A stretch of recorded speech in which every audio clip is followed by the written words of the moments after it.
mwemu yera ari muri jewe. Haleluya. Ijambo ndabazaniye narahantu Imana irambwira ngo genda ubwire ugwaruka ngo reka kwanjanjwa kugakiza.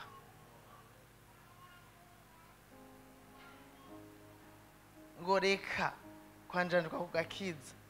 Rero reka kwanjanjwa kugakiza. Muri abasore muri inkumi murabikimazi cyane ibyo vraiment urakwiye kubimenya ukamenya ngo burya nduwikimazi. Amajwi rero yacu akunda kutubwira ngo ntacyo tumaze.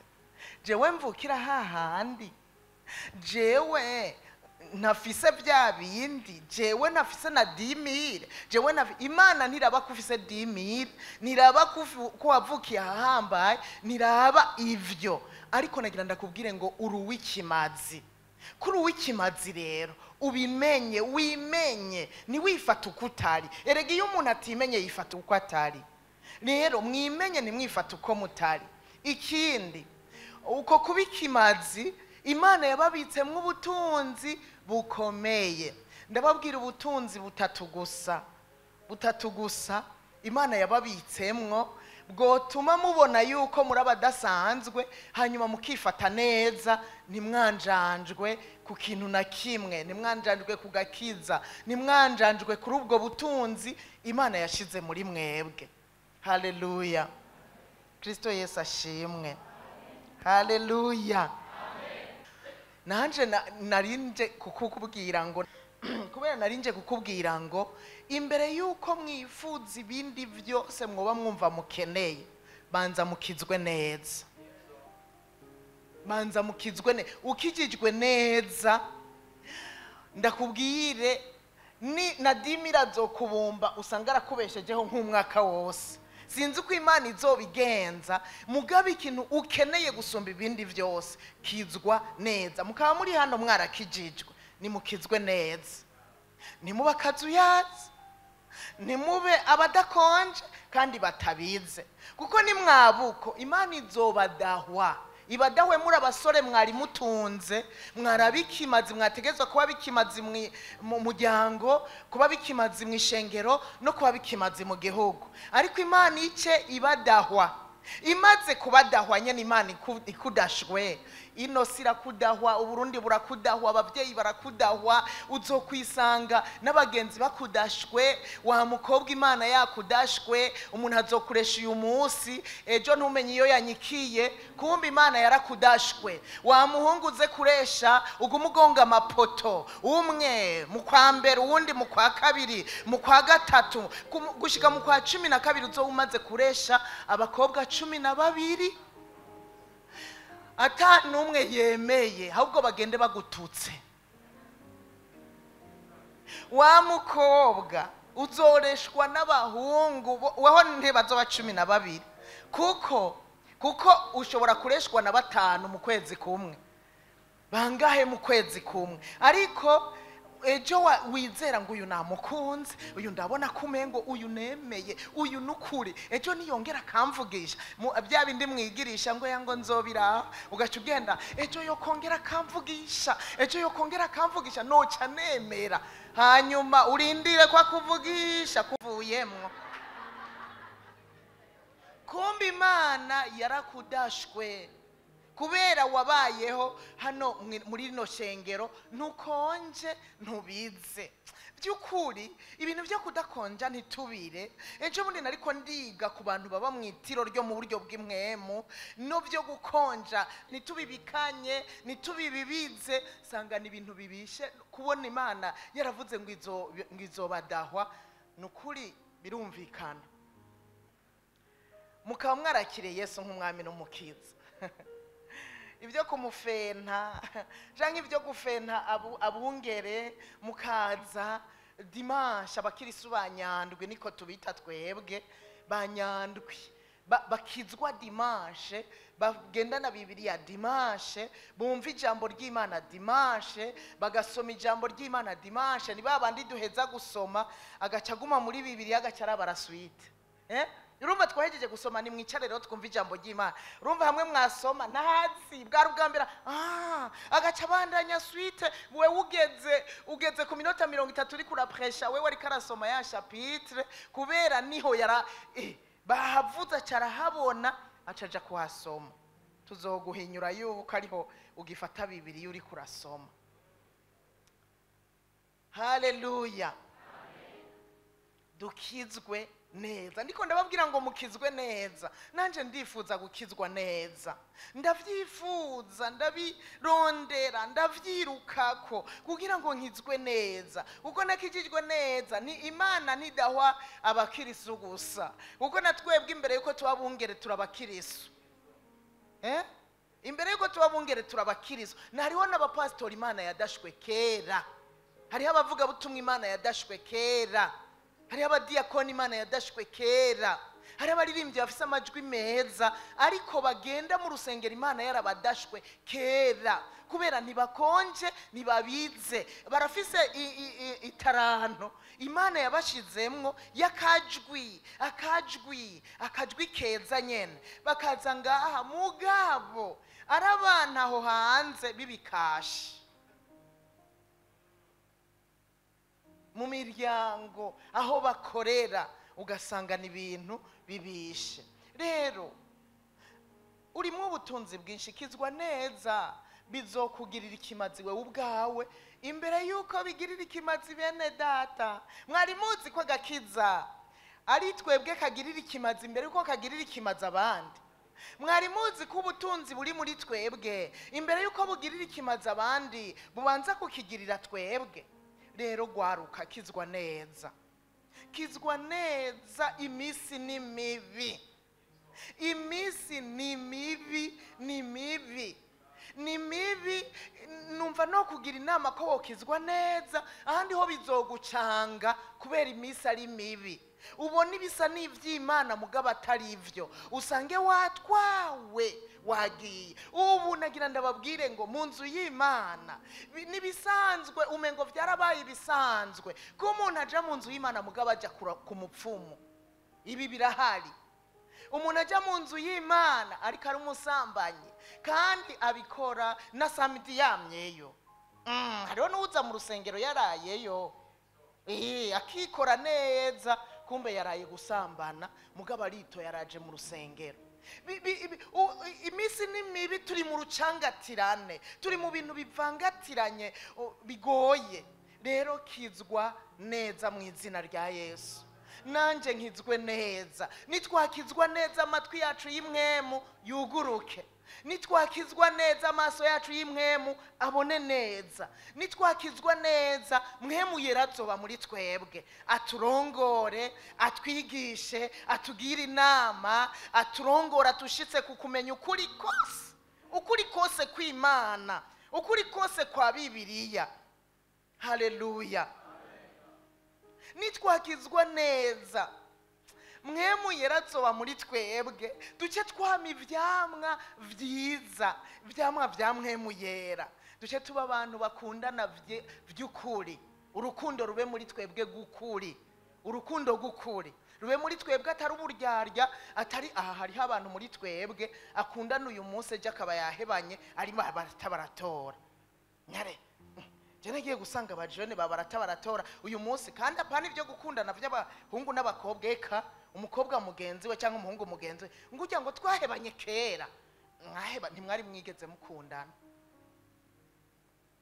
babarataba no. Nitwakizwa neza mwemu yera ari muri twebwe tuzokundana vy'ukuri twumve ko dukunze bene data urukundo gukuri apana vya bindi aguhonyora ko muri repetition ugaca umwaduka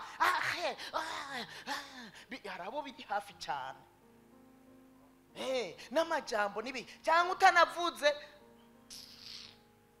cyangwa bitanasohotse bikaguma indani uruzigo ibiki ukaza wumva ariko aravuga ngo jewe ngo yaranze abikabibwira abandi ngo cerekana ka yaransitaje nakahana habari uwo munsi yagutsitarije ntawazi. Nitwakizwa neza rero tuzokundana mwene data guhonyoye umubwira uti nta ngorane wumve kandi ko ari ibintu bito, wumve ko ari bito nta ngorane, kubera umukunda nta ngorane, nawe akubwire pardon byihuse kubera urukundo rw'Imana ruri muri mwebwe. Nitwakizwa neza umunezero uva ku Mana uzoba muri twebwe, n'abatubonye mu rusengero babone ngo uyu muntu harimo umunezero wa Mpwemu Yera, no muhira no ku kazi aho muri hose no mu kibano babone ngo uyu muntu ukuntu ameze, uyu muntu ukuntu ameze, yamana kaneza, yamana nyene umunezero useruka. Hariho ikintu kumbe ni Mpwemu Yera ari muri wewe. Nimwakizwa neza muzogumana amahoro, amahoro ava ku Mana azoba muri mwebwe, hamwe udahangayikishwa n'ikintu icyo ari cyo cyose, uvuge hamwe amahoro amira utundi tuntu tuza tw'ingorane tw'utubazo, amahoro atumire. Haleluya, amahoro abimire, uze wisanga nyene uri umunyamahoro, uri umunyamahoro. Abantu b'abanyamahoro bararyoshe kubana, sivyo gaye? Abantu b'abanyamahoro bararyoshe kubana. Mpwemu Yera niyaba muri twebwe, ubugwaneza buzoba muri twebwe, tuba abagwaneza bigaragara. Urazi uri umukobwa w'umugwaneza abagwaneza barabirukira. Ninde yoreka kuresha umugwaneza? Ninde yoreka gutunga umugwaneza mu nzu? Musore, ninde umukobwa yokwirengagiza umugwaneza? Oya, ariko abagwanabi nabo barahari, n'abagwanabi barahari. Yamaguye nabi akanya kose, nta ryinyo giubona ibiki. N'ubu hariho umuntu ntarabona iryinyo kuva aho nahagarariye ngaha. Muno munzu kwa data ntitutwenga. Abagwaneza, tuba abagwaneza, tube abafise ingeso nziza. Mpwemu Yera ari muri twebwe tuzogira ingeso nziza. Mpwemu Yera ari muri twebwe tuzoba abirinda. Kuko ndakunda kubwira ugwaruka, utirinze wewe, eka nta mama wazoza kukurinda. Abana banje ndabakunda mugabo nukuri sinshobora kubarinda ngo ndabishobore, nibikunda batirinze jewe sinshobora kubarinda. Utirinze nta wundi muntu numwe yo pasitori nashobora noneho twobarinda tukabashobora. Kandi hari igihe nyene tubonanye biba byiza, mugabo twatandukana bikaba ibindi, nitwobarinda ngo tubashobore. Nimwe mwo kwirinda, nimwebwe bo kwizigama ubwanyu, ukamenya ngo ntegezwa kwizigama, ndi uw'agaciro, ntegezwa kwirinda ikintu icyo ari cyo cyose, ndi uw'agaciro kanini ya cyane. Mpwemu Yera ari muri mwebwe, muzoba bizigirwa, abizigwa, mubaba abakobwa babizigirwa, abasore babizigirwa, abizigirwa ku mibiri yabo, abizigirwa mu gutanga, abizigirwa abavyeyi batababona canke bababona, abungere tubabona canke tutababona. Kuko abantu batarabizigirwa avuga ngo ntacyo pasitori ntambona. Burya ikintu cyanyeretse yuko Yosefu dusoma muri Bibiliya yari umwizigirwa. Satamubona, nyina atamubona, hiyo yaririnze gusambana. Burya Yosefu yabundi musore wo muri kino gihe cyacu yari kuvuga ngo kazima mama tambona, kazima papa tambona, ntacyo reka ndamwemerera umumama w'umubose nanjye nzocamba bose, agaca yemera. Ariko Yosefu yarabaye umwizigirwa no mu mahanga, aha biwabo batamubona, araba umwizigirwa imbere y'Imana, aha abandi bakizwa batari. Ariko wewe aha bakizwa batari uraba umwizigirwa, cyangwa uwo mwizigirwa uri kuratinya abakizwa. Imana idufashe cyane. Mpwemu Yera ari muri mwebwe, muzoba bihangana. Kwihangana urazi ukuntu ari cyamwa cyiza. Ndabifurije kwihangana mu izina rya Yesu. Tuba bihangana, nitwihangana nukuri ni cyamwa cyiza. Umuntu yihangana araryoshe, ariko igihe ucyane cyo wihangana, muravyumva, n'umuntu nyene muravyumva namwe. Ikintu cyose ni bakubikije ibanga nturigumya. Uwihangana aravuga ati iri ni banga yambikije. Ariko utihangana acaba n'ikimena banga, arihutagiza, yihuta kuvuga, yihuta gukritika, yihutira ibintu byose, ugasanga yaguye mu rudubi. uwihangana no mu bigeragezo arigumya akifatafata, ntagenda arabwira uwo ari we wese canke ntakora ibyaha kubera yabuze kwihangana. Haleluya. Kubera mubitse ubutunzi bukomeye, ibyo byo gukizwa neza niko ndabivuga njaniranya, kubera mubitse ubutunzi bukomeye mukizwe neza kugira ngo bize bikunde mube abikimazi. Nimwanjandwe kugakiza. Aka gakiza burya dufise n'ubuntu twagiriwe butangaje, kubona twarakijijwe. Ari gihe nicara nkiyumvira jewe kubona narakijijwe, kandi hariho abandi twiganye, hariho abandi tubana, hariho nabo tuvukana banyitangiye imbere batarakizwa, bagowe biminkanyari ari uku umve. Nukuri niyumviriye ko nakijijwe, ndavuga neza ubuntu nagiriwe butangaje, iteka natewe ritangaje. Haleluya. Kandi mu nzu iwacu kwa papa na mama ni jewe natanguye gukizwa. Haleluya. Naratanguye ndakizwa, barantwenga barambwira bati ubukene nibwo bwagutwaye gukizwa, ngo abantu iyo bakenye nuko ngo babonera mu bakizwa, ngo ubukene ibibazo ngo ibyo nibibazo, ngo izo ni ngorane. Sinzi ukuntu mwemu yarampaye inyishu, ataramenyesha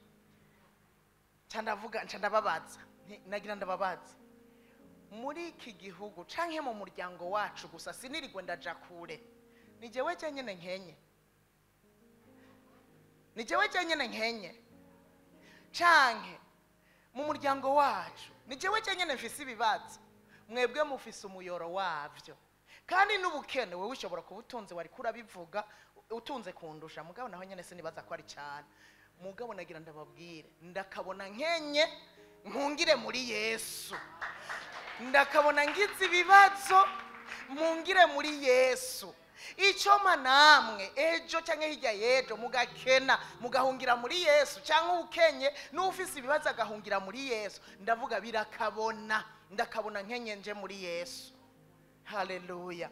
Imana ishimwe ko nahavuye ngatunga nkabigumamwo. None ntihageze igihe nabo bansaba, harageze igihe nabo bansaba, mugabo bansaba ndi muri Yesu. Narabigumye mwahubwo ndavyagiserera ndavuga nibyo muri Yesu, nibi ndimwo ndabihawe na Yesu, nja ndabandanya ndashishikara ndabibamwo nezerewe na n'uyu munsi ndabirimwo. Uyu munsi ndasubira inyuma nkabaza, ntari kopi uje kumbwira ikibazo ufise, mwambwiye ngo kubw'ibibazo weho ni wohungira muri Yesu, wewe numva ko bikurembeje. Jewe naramuhungiyemwo kandi nivyo nukuri ndabibemerera nico gihe narabibemereye. Ibibazo nari ndabifise n'ubukene nari ndabufise, nkavuga none we ntuje kuntura ibibazo, none weho cagihe nimwambwiye ngo ubukene nibwo bwanjanye, nawe rero ingo banzuze muri Yesu hama ndagufasha, banzuze umujemwo hanyuma uraba ukuntu biryoshe. Haleluya. Agakiza kararyoshe, nimugashire hasi, nimukanjanjweko, kandi kabonetse hapfuye umuntu, amaraso araseseka, cyane cyane hapfuye utagira igicumuro. Amaraso araseseka, amaze guseseka twebwe ya maraso tuyagwize n'ubusa, twebwe bwa buzima bwa wa muntu yatanze tubugwize n'ubusa, ngo n'ubusore rero ngo murabakisasa, ngo bakisasa. Mama haragakiza hasigaye haragakiza kari modere. Reka nzoma ya majambo dusanga mu cete Pawulo yandikiye Abaheburayo igice cya 2 havuga nyene ngo ntimwanjandwe kugakiza, niyo titre yaho.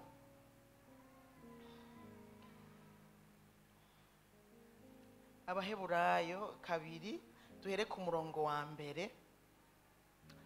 Haravuga ngo nico gituma dukwiye kurushiriza kwitwararika ibyo twumvise kugira ngo ntidutwagwe akayombekere tukabivamwo. Nico gituma dukwiye kugira iki? Nico gituma dukwiye kurya ubuzima.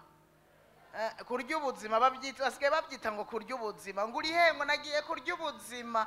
Mwe mu burya gute hano?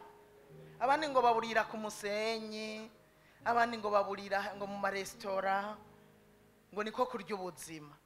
Nico gituma muri ino minsi dukwiye kurya ubuzima kugira ntitukwagwe n'akayombekere tukabivamo. Niko twasomye.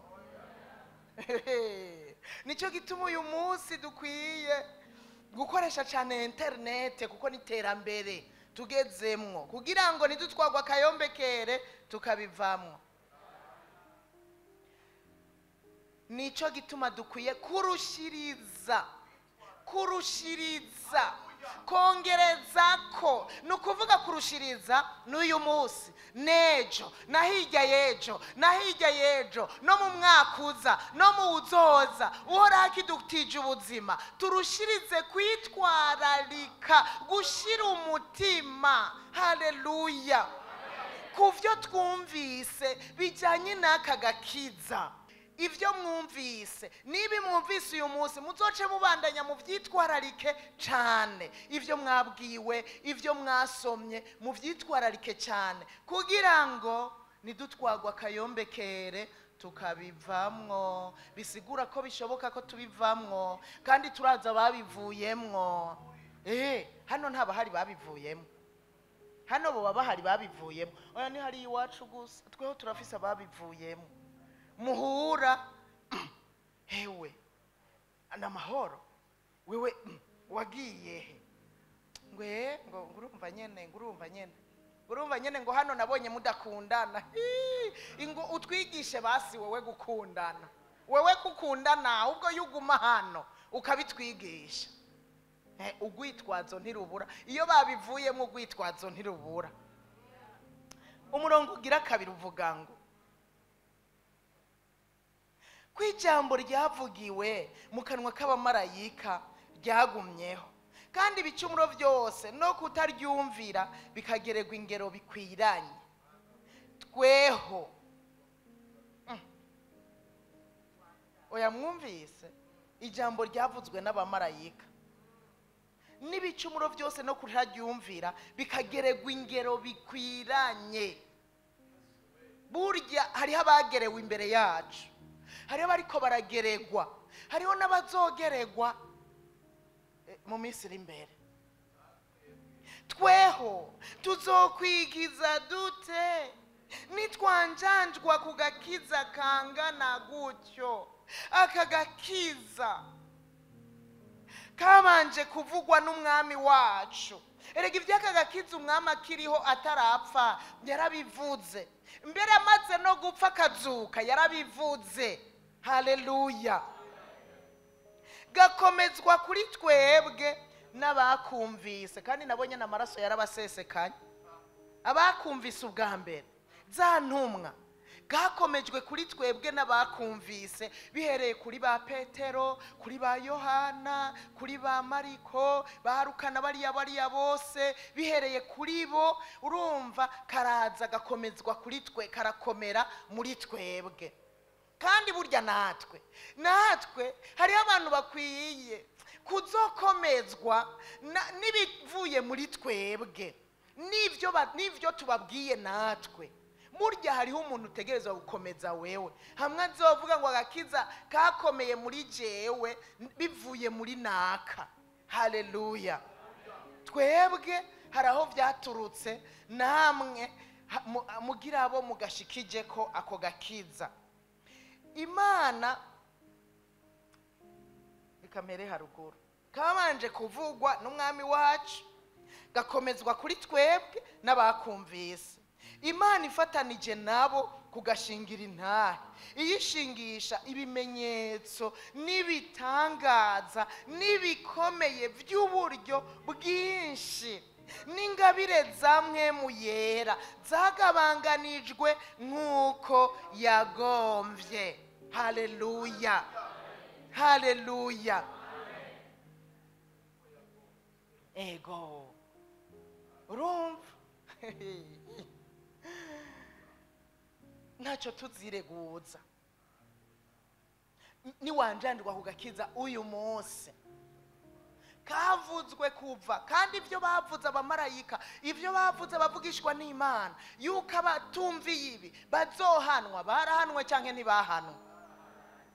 Imana ngo mu kugashingira ako gakiza ngo yakoresheje ibimenyetso n'ibitangaza n'ibikomeye by'uburyo bwinshi. Haleluya. Ibitangaza n'ibikomeye, nitube nk'Abisirayeli bakomanaje umutima babonye ibitangaza nk'ivyo babonye. Nitube nk'Abisirayeli babonye bya bindi byose Imana yakora muri cya gihe bari muri Egiputa, bakajabuka ikiyaga gitukura muri cya gitangaza gikomeye, ataho twari bwabibone kandi nta naho turasubira kubibona uretse ko twabibonye kuri Yorodani naho nyene. Bijya barabibonye n'amaso, ariko barya babibonye nibo bashyitse hajya hakurya mu bugaragu bahindutse ukundi kuntu, bahinduka intagondwa, bahinduka abarya umutima Mose gusa. Yo nibutse Mose baramurya umutima, baramubuza amahoro. Mose, ibyo wadukoreye, kandi bitangaza barabibonye. Nitube nkabo. Burya na twebwe akagakiza, burya kuvuga iki ukijijwe nta gitangaza urabona. Kuvuga ukijijwe nta gitangaza urabona, kaba atacyo urabona uragisaba kweri. Oya noneho nibyo tutabonye kuri twebwe twarabibonye ku bandi, nibyo tutabonye ku bandi twarabibonye mu gihugu. Jewe narabonye ibitangaza mu gihugu, yego nicyo gituma ntacika intege. Je narabonye ibitangaza mu gihugu. Ingorane twibagira n'ingoga. Umuntu akibagira igitangaza yabonye azigamwa abandi bapfuye, akibagira igitangaza yabonye turara rubundi uyu munsi tukaba tutariko turabundabunda. Aya mahoro dufise nayo nyene turiko turayanjanjwako. Hari abantu bariko barayafata minenegwe, wamengo nibisanzwe bagaca bakora ivyo bashaka. Muri aya mahoro twari dukwiye kuyavyaza umusaruro, tuvuga ubutumwa bwiza, tuduga tumanuka. Muri vya bihe nta waduga ngo amanuke bumwiriyeko ngo yagiye kuvuga ubutumwa bwiza. Aya mahoro twari dukwiye kuyavyaza umusaruro, tugakesha dusenga Imana. Ubwa mbere ntimwana ryogora, hatari amahoro nta kuryogora. Babumve aho mubunze, aho muriko murasenga bahave babagirira nabi. Ariko aya mahoro abantu bariko baduga bamanuka baja gusambana, baduga bamanuka baja gukora ibidakogwa, barara ijoro bariko bakora ibidakogwa. Aya mahoro mu minsi mikeya turashobora kuyicuza. Imana idufashe dutabare. Ingorane dufise niyo kwibagira. Aka gakiza dufise rero kashitse kuri twebwe, Imana iragashingisha intahe, iyishingishije ibimenyetso n'ibitangaza bikomeye cyane. Hanyuma ngo n'ingabire za mpwemu yera zagabanganijwe nk'uko yabigomvye. Jewe burya n'ingabire ziturimwo ndatangara, n'ingabire ziturimwo ndazifata nk'ibintu by'igitangaza. Iyo nibutse yuko turiho dushoboye ibintu bitandukanye, iyo turi mu nzu y'Imana haba haryamye ubutunzi bwinshi. Udashoboye kuvuga ubutumwa arashoboye gusenga, uwundi afise guhishurirwa, uwundi nta numwe wo gusuzugura uwundi. Ingabire zaragabanganijwe uburyo bwinshi. Ibi byose n'ibintu Imana yashize muri twebwe ngo ishingire ntaha gakiza yaduhaye. Ukiza ingabire za mpwemu yera zijana nuko twakiriye Yesu nk'umwami n'umukiza. Uwo mwema akaba muri twebwe, za ngabire nazo zikaja habona zigakora. Haleluya. ibi bintu bitatu rero nababwiye. Icyambere, ubutunzi bwa mbere nagakiza. Burya kuba warakijijwe n'ubutunzi, icyo mukabimenya. Abasore bubu n'inkumi zubu bakeneye gukizwa, agakiza modere.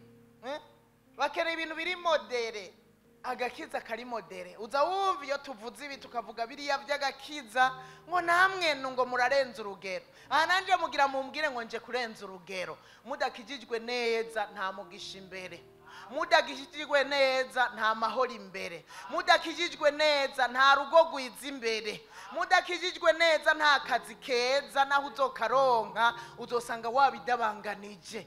Mudakijijwe neza muzokwiga ayo mashuri abapfeko, mudakijijwe neza uzoba umukobwa mwiza, mugabo bipfiraho nyene, bipfiraho nyene, usange nta bwiza ufise nyene, ube mwiza atagira ubwiza. Rega bariho abakobwa beza batari beza atagikundiro bafise, kandi burya gabashe igikundiro gisumbye ubwiza, igikundiro gisumba ubwiza. Umuntu yoja akirata akivunagura, ubona ko abubu mama musanga mufise udutaye twiza, akaje kumwe kwa wa musambi ngo raba ndi mwiza, ngo raba ndi mwiza.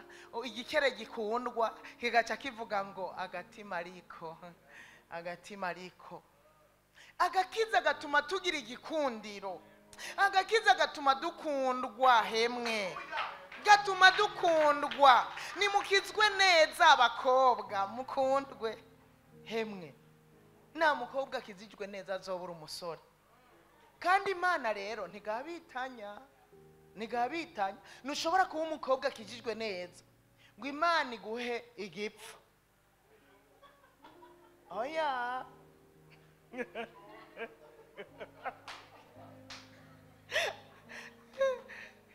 Yesu ashimwe. Haleluya. Hariho abasore batatu nzi.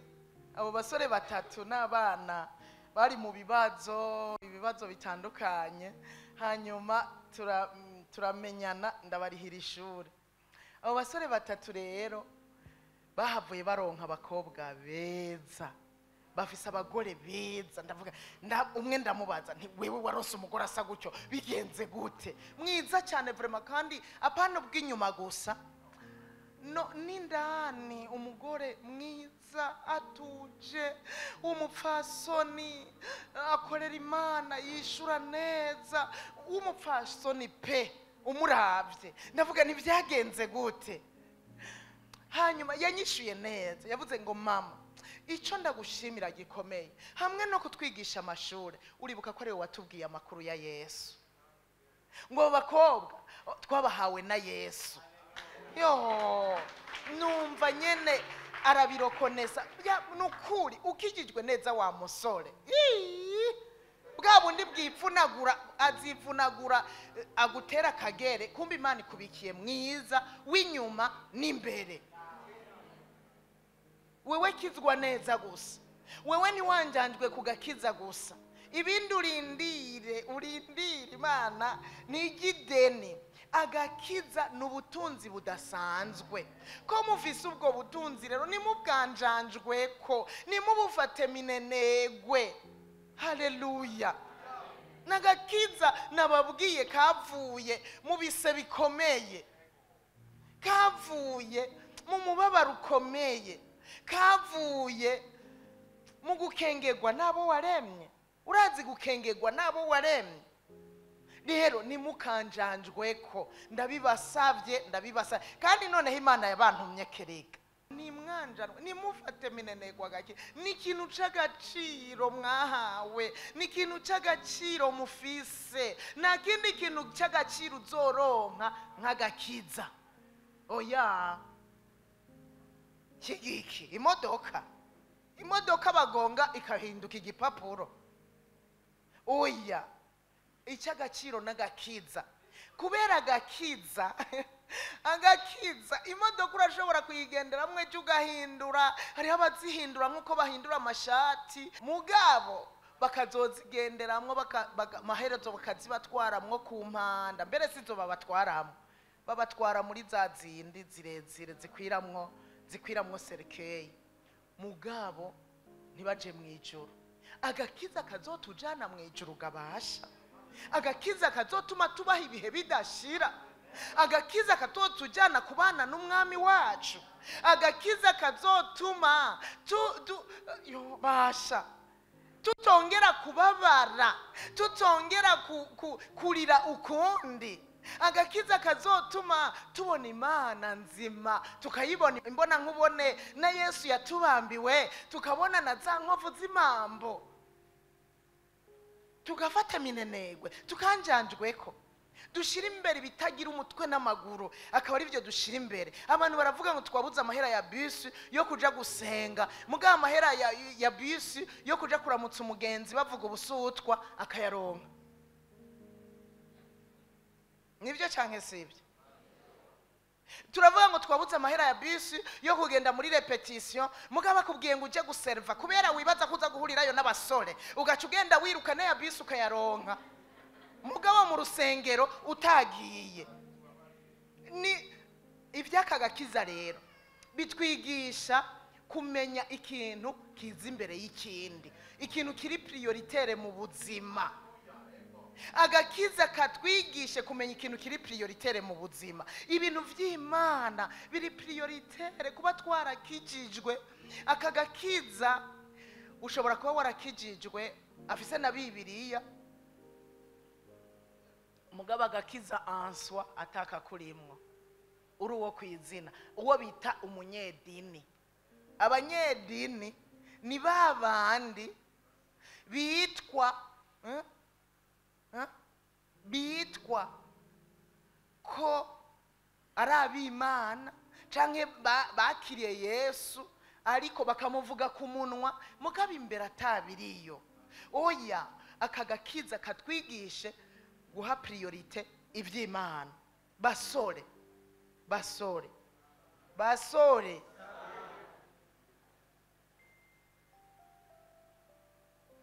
muri wewe ikiza imbere y'ibindi ni yiki? Ubwo se agasheri ufise wanyegeje, siko mu mutima kokifye cya kibanza cose sheri na ya mitima urizuba hani hara n'ibindi bizina, ubuki busosukura waramuriye usanga arasose. Tuzoza turababaza mubise bahani yagusoseye sangapi.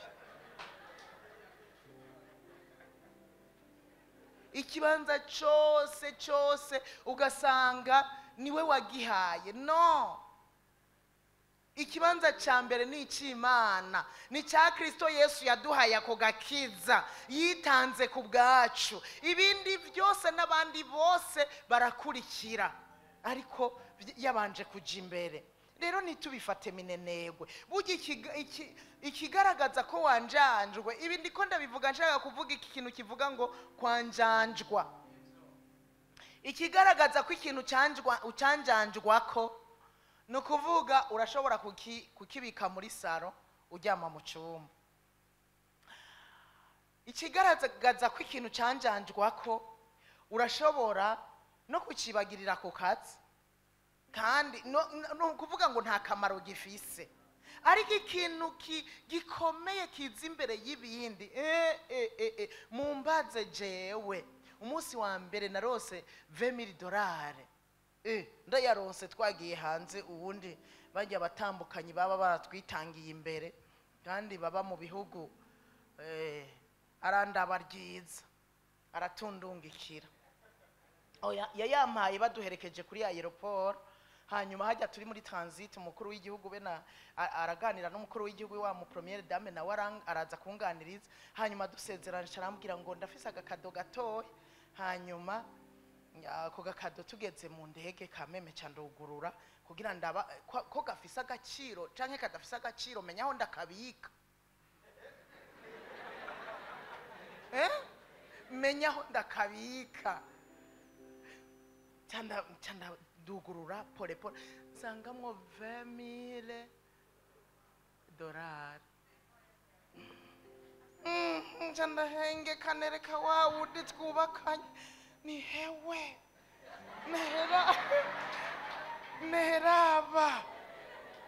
neraba yo ndumigwa ndaraba mbega nshire muri sakaba ndayashire ndaraba ibyarimwo byose nca ndasuka kugira shire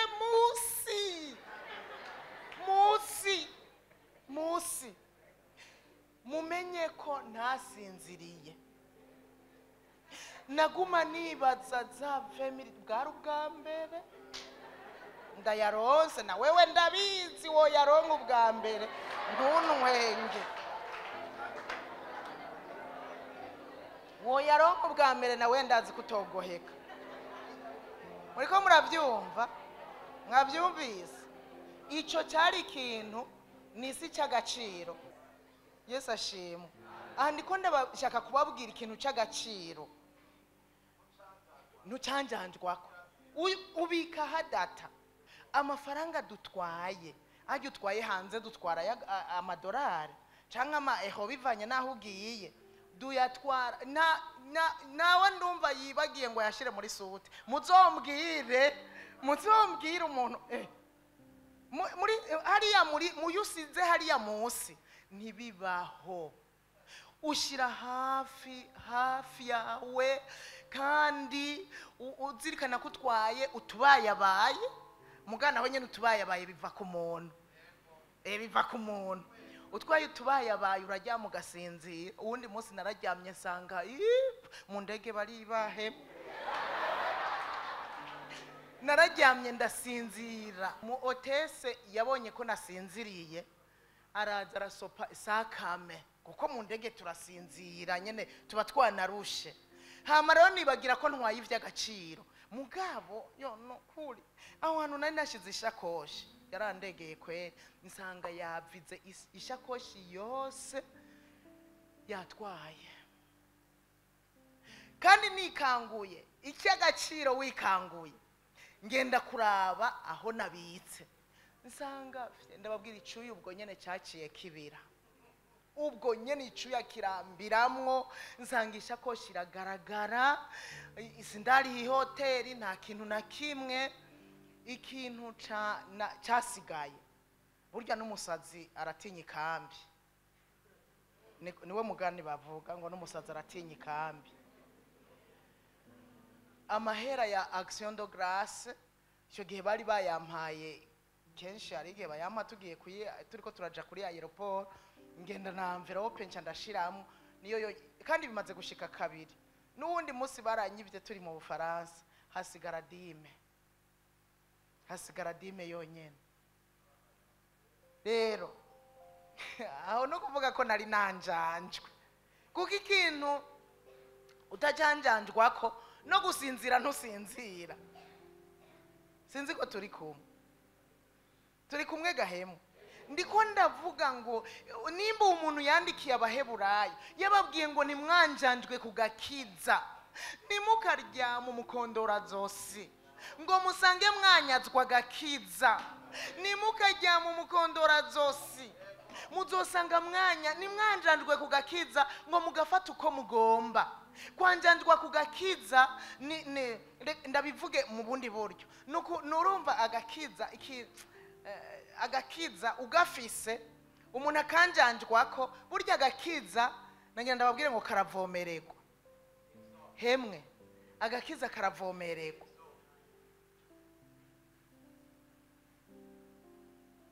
reka basi mpindure dufate uyu munsi muramaze kubona ko parcelle zizimbye abasore ba kino gihe nama ndabiyumvira ntimana yanje mbega bazubakahe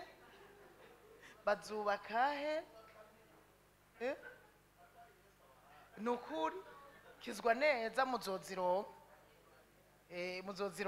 urumva umuntu aguhaye parcelle canke aguhaye itongo bon parcelle abantu baca bumva ko ariyo kubaka reka mvuga itongo aguhaye itongo burya ni ry'agaciro umuntu akari guha iryo tongo umwaka umwe ugahera imyaka ibiri igahera no muri leta nama ndabibona bagaca bavuga ngo batubatse mwese bagaca bahabaka bakahasubiza. Umuntu aguhaye itongo ryo kurima nuririmye bigenda gute? Ararikwaka kuko aba yaguhaye ngo uririme. Burya agakiza ni itongo ridasanzwe, n'ubutunzi budasanzwe. Burime, burya agakiza karavomererwa, agakiza urakabagarira, agakiza uragakingira.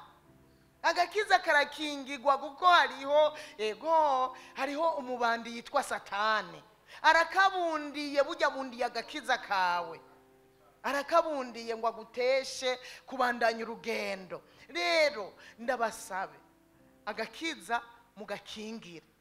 Ikintu cya mbere mugakingira ni mugakingira ibyaha, ni mugakingira ibyaha. Ndiko ndavuga kukanjanjwa ko umuntu yanjanjwa kugakiza n'umuntu azi ko yakijijwe akava akaja gusambana. Reka gusambana mwa basore, reka gusambana mwa nkumi. Uyu munsi hoba agapimisho gapima abantu bakiri bazima mu basore n'inkumi. Imana idufashe kugira ngo agakiza bigende neza. Karinda ibyaha, ni wirinde ibyaha, wirinde ibyaha. Aho nuzo buri kurakanjanjwa ko wirinde ibyaha, wirinde ubwo busambanyi, wirinde kwisambanya. Byo mbona umengo byabaye akaranda. Nibyo bahungiramo.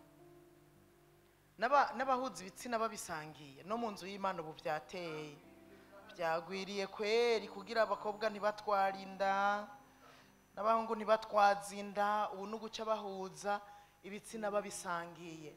Ndasabye mwirinde. Burya iyo ni mivumo mibi muriko murikwegera, kandi iyo mivumo rero ni ngorane. Si kuri mwebwe gusa, byabaye akaranda. Kandi ibi byaha biriko birakoga ubu, umenye yuko ejo ni wavyara transmission ku mwana wawe.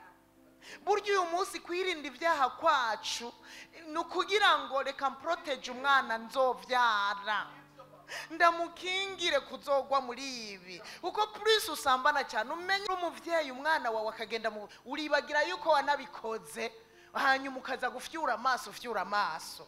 Ndabasavye kugira ngo mukingire abo muzovyara, mwirinde gusambana. Mukabona ubukobwa bukwengwetana naho buba buri mwishengero usanga baza guhereza muri ivyo.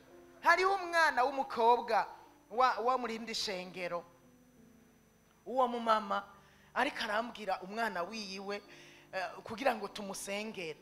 Uwo mwana wiwe yarafise umukobwa bakundana.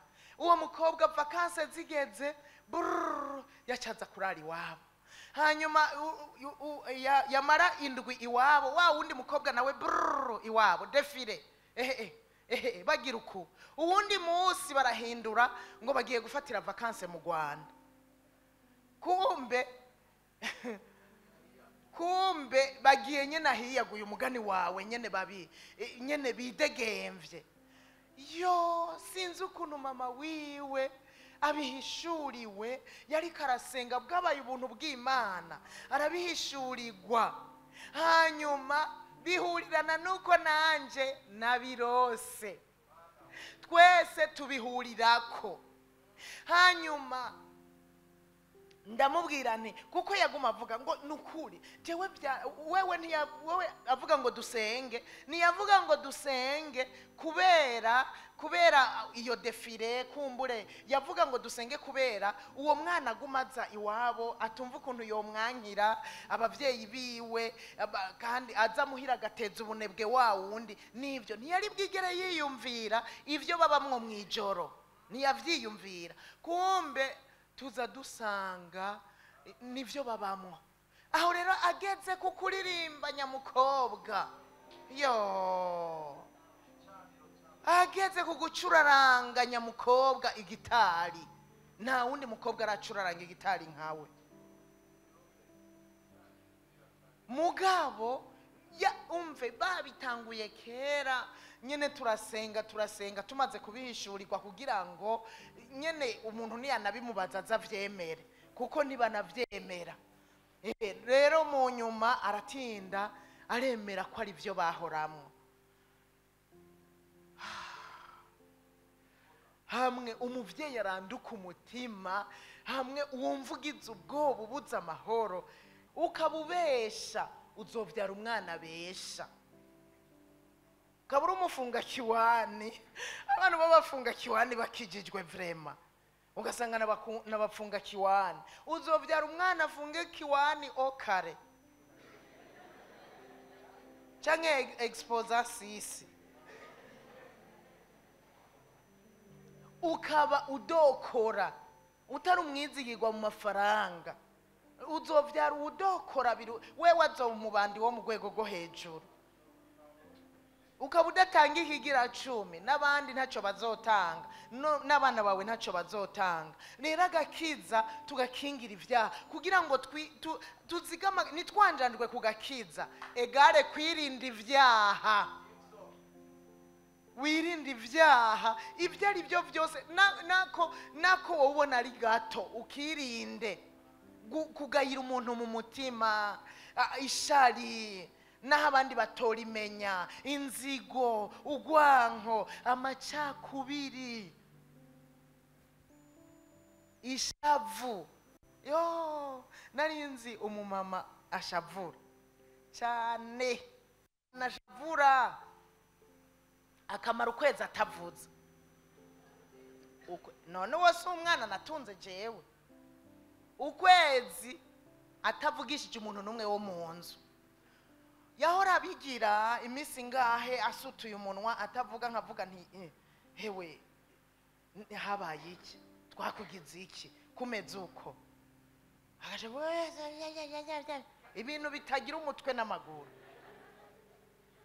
Uwundi musi akamarindwi, hewe nibiki bimeze uko kuntu wifata si vyiza. None jewe rero kumbwira ngo nje guteka nshobora gusha niyo. Uwo rero yari umukobwa akora akazi aho yari amazi indwi atavuga. Kushikaho nigira imigabo ndavuga nti ubu niyashavura sinzosubira kumuvugisha ntekane amara umwaka mafu. Kazima jewe nzoba nzi ko ndamahoro. Ndamureka uwundi munsi aramara tutemwa atavuze,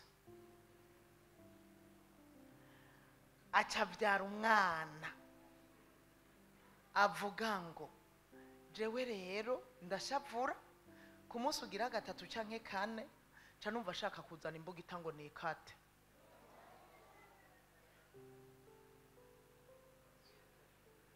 Uwo mwana rero aza kubinyaturira nzi nyina.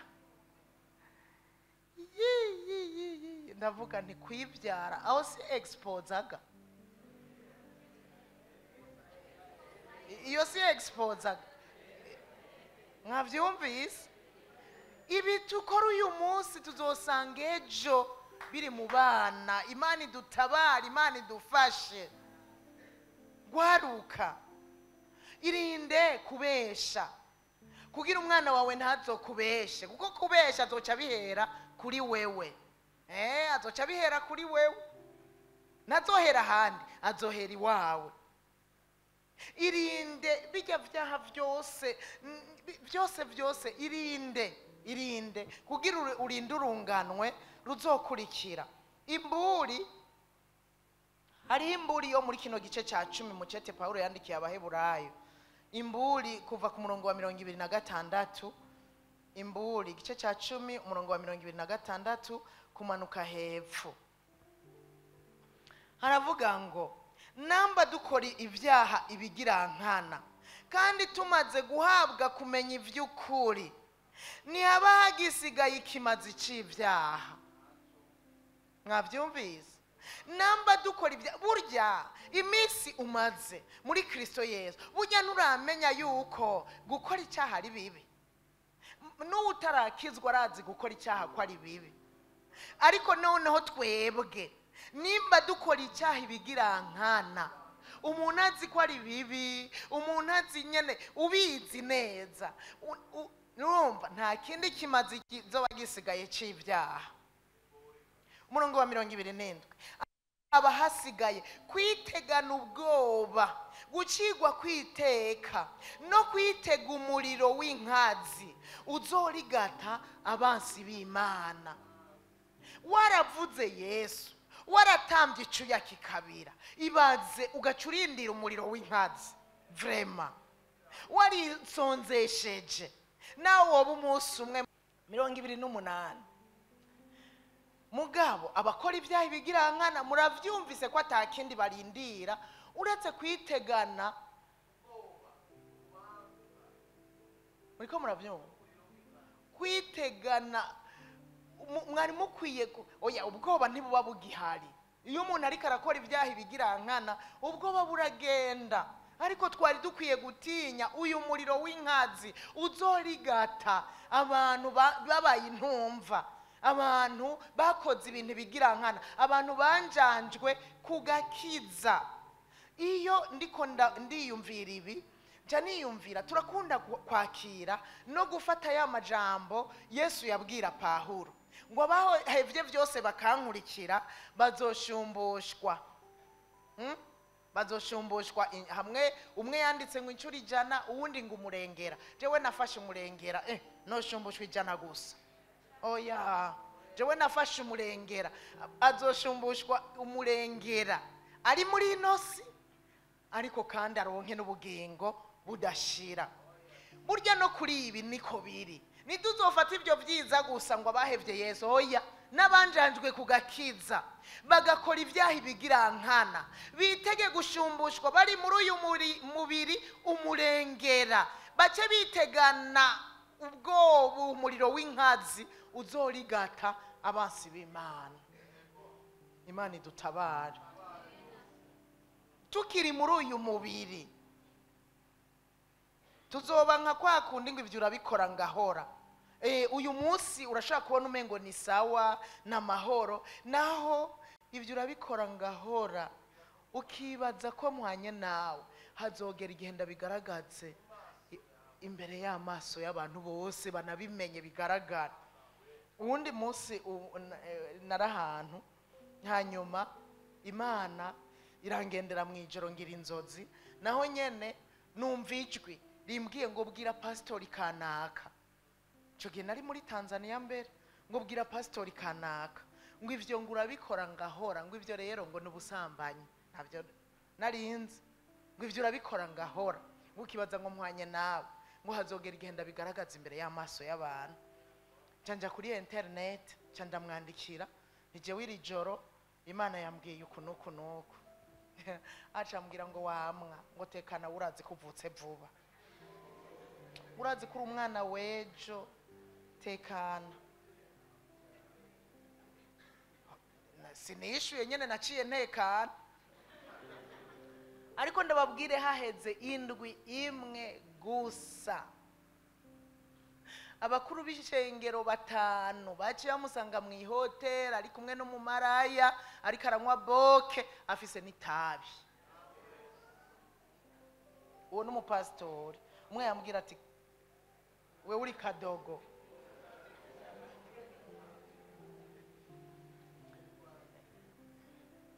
Kandi icyo gihe naciye ndiraga, naciye nahanca ndarira. Bon ari we wabivuze uzomenya uko bigenza. Haheze indwi imwe gusa, nta n'ukwezi, indwi imwe gusa acarafatwa en flagranteri.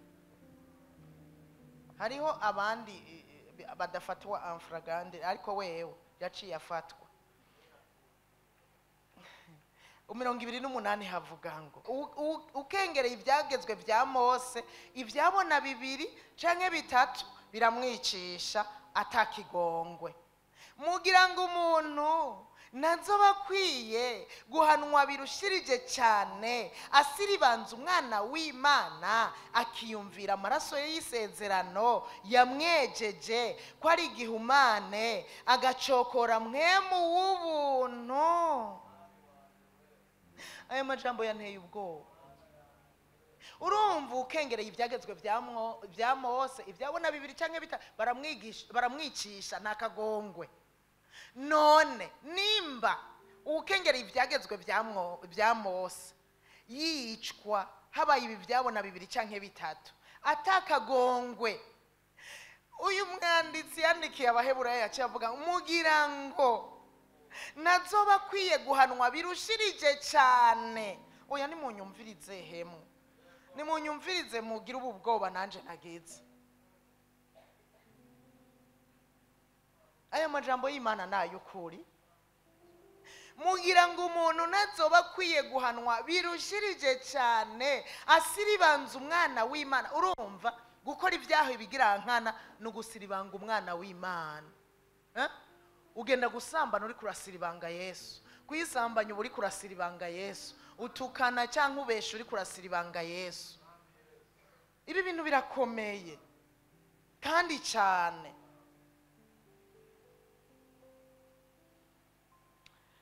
Akiyumvira amaraso y'isezerano yamwejeje ko ari igihumane, agacokora mwemu w'ubuntu.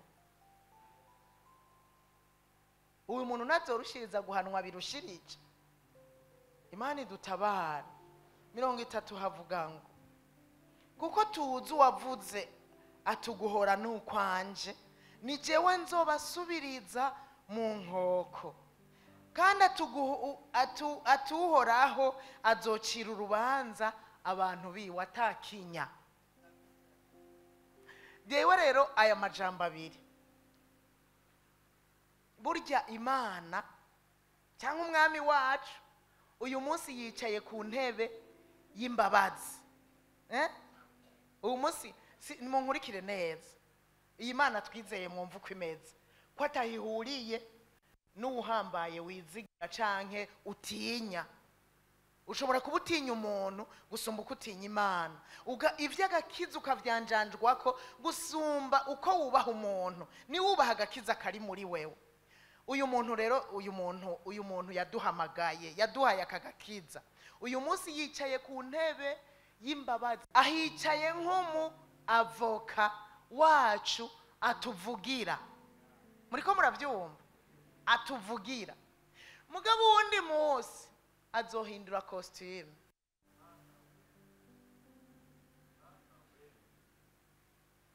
azohindura yicare ku ntebe nka juge supreme. Uyu munsi n'umu avoka aburana ku bwacu, atuvugira. Aya mama ati murindire basi muha imyaka 3 gusa nongere ntabirire ntuturire, hanyuma uzobone kugira ico ukoze. Uyu munsi niyo ntebe yicayeko, uwo ni wa wundi yaduhaye agakiza, numwe twizeye, ni Imana dukorera, naha tuza tugatamba tukagira iki. Ubu yicaye kuri iyo ntebe y'ubuntu, iyo ntebe y'imbabazi, koma avoka ya mama. Muriko muravyumva? Ariko hari umunsi azohindura umwambaro, avuga ati ubu rero nicaye ku ntebe na kakanyundo nk'umucamanza mukuru, kandi adahengama. Muravyibuka iyo turiko rero iyo hari watugiriye nabi niho tuvuga Mana urazi kuri umucamanza adahenga. Hari umunsi no kubwaca atazohengama. Narigiye tubisenga tubisabira abandi, urazi kuri umucamanza agororotse adahengama. Hariho uwundi munsi azokwerekana justice yiwe no kuri wewe ubwawe. Ahindure afate kakanyundo asha ari umucamanza. Uyu rero n'uyu twizeye, nimwumva ko dukwiye kurushiriza gutinya. Reka niyo yaya majambo twasomye, niwe yavuze ngo nzobasubiriza mu nkoko, uguhora n'ukwanje kandi nzobasubiriza mu nkoko. Tukiri muri uyu mubiri, hanyuma ucuragwa ari gehinomu, ari ubugingo budashira, aheza mu ijuru. Ni kimwe muri ibyo. Hanyuma akajambo gaheretse kavuze ngo uhora azocira urubanza abantu biwe. Hari umunsi azohagarara acira urubanza. Erega ntiyavuze ngo abantu b'abandi, erega yavuze ngo abantu bande, none abiwe ni bande? Si twebwe. Ibaza urumva avuze ko azoca urubanza ni babandi banjanjwe kugakiza bakoze ibyaha, ubu ibigirankana azohagarara abacira urubanza nk'abantu biwe arugeture adahengamye na gatoya. Kandi icyo gihe nta by'imbabazi zizoba zahetse, azoba yahinduye umwambaro, yahinduye costume. Rero dutinye aka gakiza twarose, ntitukanjanjweko, apana bimwe by'abajene bakizwa ngo modere, ngo dukizwe ngo mugabo kameme ntiturenze urugero. Oyaye, dukizwe neza. Ivyo kurenza urugero, mbega ninde mwabonye yarengeje urugero? Turarenze urugero vyasanga pirekasha, turarenze urugero gute? Kubera tubabwira kwambara neza, kwambara mukikwiza, nibyo mwita kurenza urugero. Kubera tubabuza gutwarira igikiriza hejuru, gutwarira ibitugu hejuru, niko kurenza urugero. Kubera tubabuza kopinage, niko kurenza urugero. Oya, tubibabuza kuneza yanyu, siko kurenza urugero. Ikigira kabiri navuze kitugira abagaciro kandi kibaha agaciro abasore. Hari ingabire za mpwemu yera ziri muri mwebwe, n'amajambo twasomye aha kuri hamwe twahera. Uretse yuko uretse mu byo tudategerezwa kwanjanjwa ko nagakiza n'ingabire za mpwemu yera yatugabanganije uko agomba kuba. Dufise ingabire rero muri twebwe bitugira abagaciro. Basore, nkumi, kuba mufise ingabire bibagira abagaciro. Kandi ingabire ziri muri mwebwe tuzikeneye ko zikora uno munsi, dukeneye ko zikora uyu munsi. Ndagikombina n'ikigira gatatu kibahaye kuba batunzi, cotuma mutiyanjanjwako kuba muri ubusore la jeunesse, kuba muri mufise inkomezi nyene mukiri bato, kuba muri abajene. Ico naco nyene n'ubutunzi. Inguvu zo mu busore muracyazifise. Muzifise rero, nagira ndababwire, hamwe nuko mufise izingabire mukagira n'iyi jeunesse, nagira ndababwire ngo muzikoreshe mugifise izo nguvu n'ubutunzi mufise. Hanyuma bice bibafasha kuvomerera kagakiza, hanyuma muce muba abahimbara Imana. Haleluya, haleluya. Ndabasavye ingabire mufise muzikoreshe uno munsi, muzikoreshe mutazivanze n'ibyaha, kuko nubundi naho wokoresha ingabire ufise uzoba uri gukora ibikorwa bipfuye, bimwe bitandikwa ahantu na hamwe kubera uri kubivanga n'ibyaha.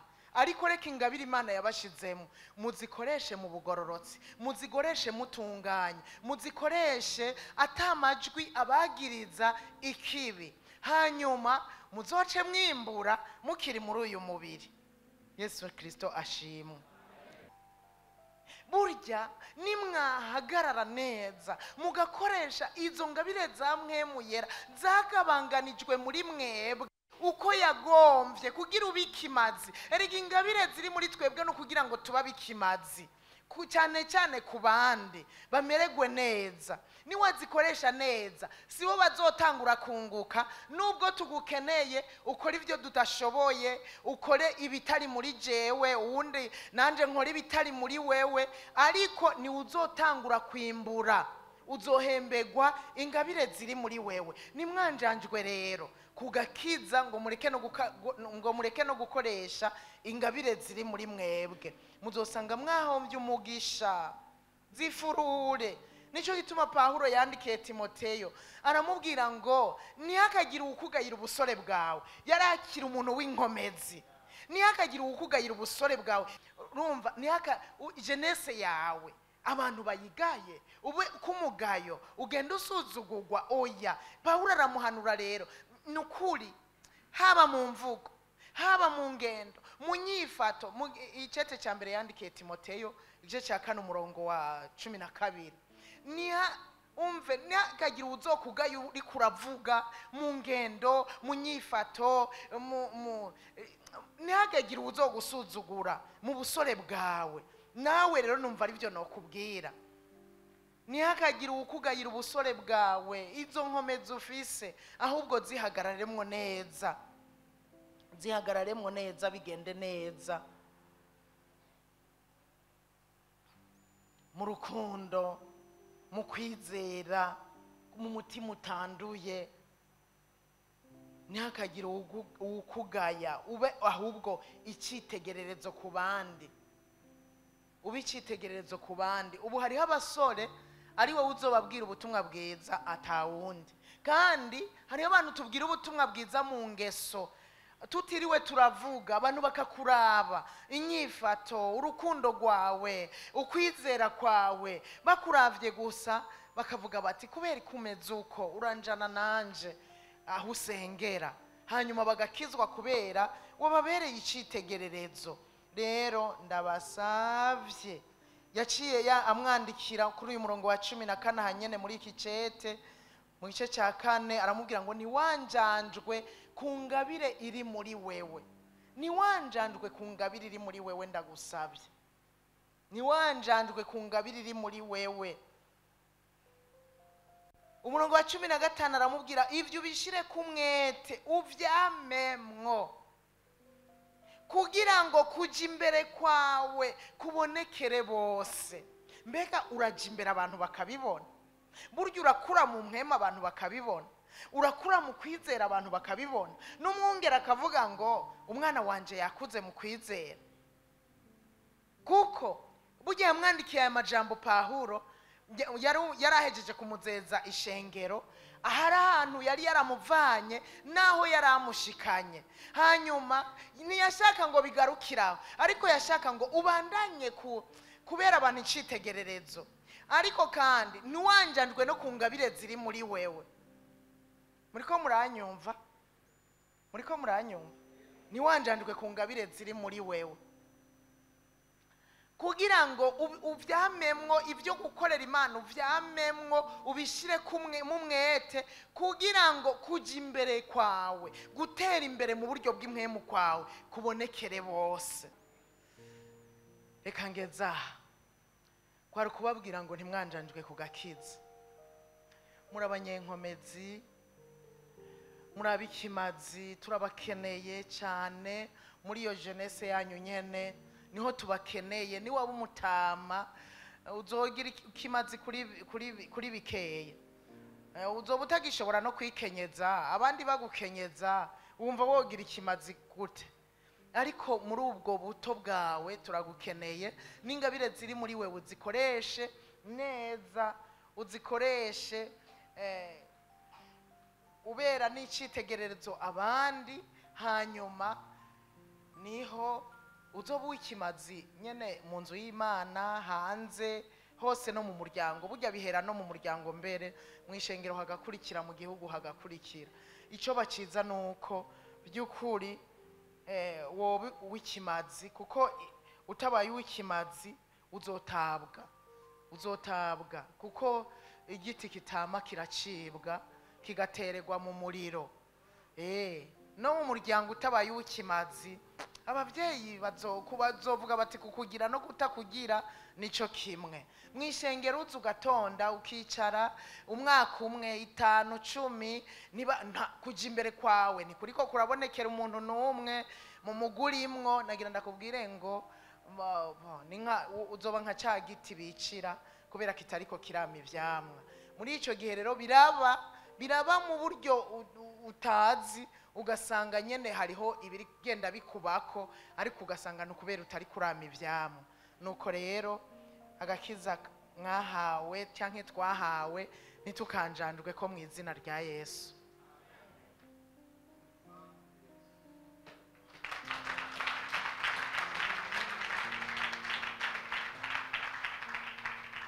Nitukanjandwe ko na gato. nibaza ko twosenga Imana. Mazi ndakwiyegurire mbikimazi mu bwami bwawe mu gikorwa cyawe byose bibiri kumwe nabivuga nisengesho ukwiye kugira muri kano kanya. Rero reka dusenge. Data mu izina rya Yesu Kristo, uri Imana nziza kandi ugira neza, turakwihaye rwose, turakwiyeguriye mu izina rya Yesu Kristo. Mwami mwiza, urugwaruka n'urw'ikimazi, urugwaruka n'urudasanzwe mu buto bwabo mu izina rya Yesu. Turakeneye Mwami ngo bakore bagifise inkomezi, baba bikimazi mu nzu y'Imana bagifise inkomezi. Bagirire neza rero abari mu gusamara, abari mu kwanjanjwa, ubagirire neza, ubongera inkomezi mu izina rya Yesu Kristo. Mwami ubagendere mu izina rya Yesu, abanjanjwe kugakiza ibyaha bamaze iminsi bagenderamwo, ubagirire neza Mwami. Bafata ingingo yo kubivamwo, bahungire kuri wewe, bakugarukeko, baba bikimaze uyu munsi nyene, bicitwe uyu munsi nyene mu izina rya Yesu. Agakiza karazimbye, nibakanjanjweko, agakiza karazimbye, ntihakagira ukanjanjwako. Dushoboze Mwami kudafata minenegwe iby'agakiza, dushoboze kudafata minenegwe iby'agakiza twarose, amaraso asesetse mu izina rya Yesu. Dushoboze Mwami, dushoboze twebwe turi hano, dushoboze n'abatari hano. Weresamena ronde menere babasaki mu izina rya Yesu Kristo. Hallelujah. Hallelujah.